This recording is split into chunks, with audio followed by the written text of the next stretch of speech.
Thank you for joining us for Simple Stream Week. If you'd like to continue following our market analysis and get access to other free education, sign up for our free room with the link in the description.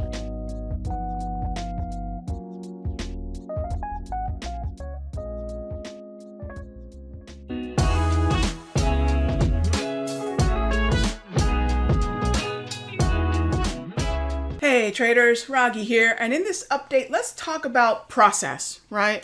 And this is really my process every morning when I'm getting ready to, whether it is look at the weekly chart for the kind of opportunities that we're seeing long-term for our positions, for our portfolio, whether it be the daily time frame, waiting for a rip that seems is never going to come where we can short this downtrend in the indices, S&P, NASDAQ, Dow, Russell.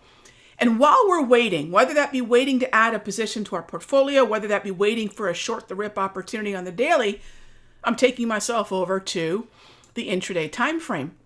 But one of the things that I was always taught, and I'm passing this on now, and it served me very well for over 3 decades, and that is know the previous session close. Yes, open, high, low, close, open, high, low, close are always very important, right?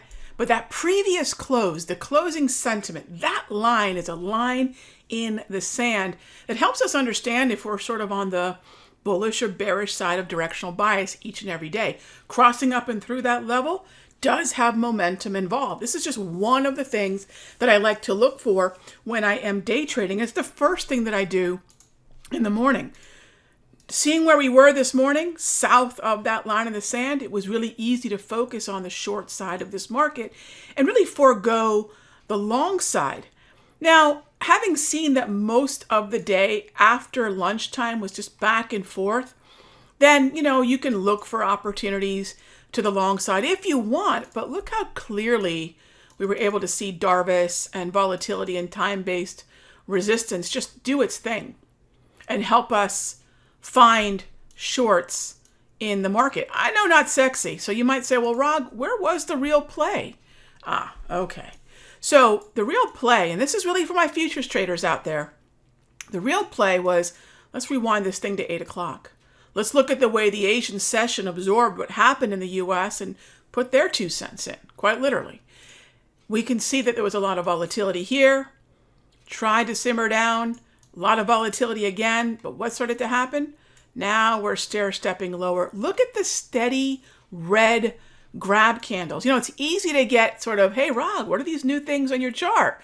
No. Let's also stay with the free tools that I give you all. Take a look at the Darvis resistance. Take a look at the steady stream of red grab candles as we got into the heart of the Asian session. And you'll see the red really started to dominate. And when you start to see red grab candles, it's only a matter of time before an uptrend transitions to chop. There it is. And that chop transitions to a downtrend. And that's where you could see the weakness. That's what we inherited on the open. And really, once we got to the U.S. opening session, there was one other trade that synced up with a hot zone, and that was with initial claims. So a lot of times, the best setups that are happening, and I'm talking to a group of futures traders right now, right? It's our Simpler Futures video. But if you've ever been curious, how do I day trade futures as well? I can't trade the SPY here like I could once the bell rang. And can I look at the ES to trade the SPY? Absolutely. To trade the SPX? Absolutely. Right? But see how the structure helped give us some real idea of the path of least resistance. All right, so whether you are, by the way, wanting to trade ETFs intraday, whether you're wanting to trade options, stocks intraday, whether you want to trade the futures, I've got a webinar coming up tonight, 8 p.m. Even if you catch this video after 8 p.m. Eastern Thursday, if you go to simplertrading.com/price, you can register and you can catch the replay. All right, so learn how you can trade the current volatility. It's frustrating, but there are opportunities. And in this video, we talked about going out to the weekly. And if you're waiting for those weekly opportunities, if you're waiting for that rip on the end of day chart, which we'll talk about more on Tuesday when I have the next free video, we'll talk about how I am going to set up end of day and end of month and end of quarter expectations for what if we get a rally like we did at the end of May. I mean, this is month end, quarter end after all. We're expecting some volatility. But in the meanwhile, this is what I'm doing, taking advantage of the intraday using time and volatility.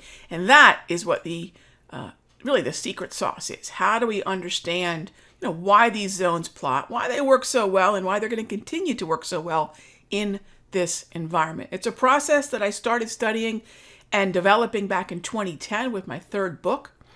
And it became first a spreadsheet, and then now it's an indicator, and we continue to fine tune this indicator and add it to the Darvis and the understanding of the structure and the grab candles for the best, clearest setups. Looking forward to seeing you there. Give me a shout out. Let me know you caught the free video. As always, if you have any questions on all the ideas we just shared, leave a comment or question below. Thanks for smashing the like button, and I'll see you in the next update.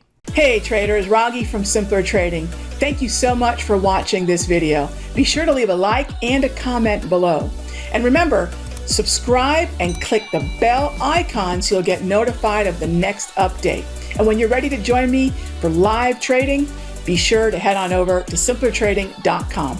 I'll see you in the next update.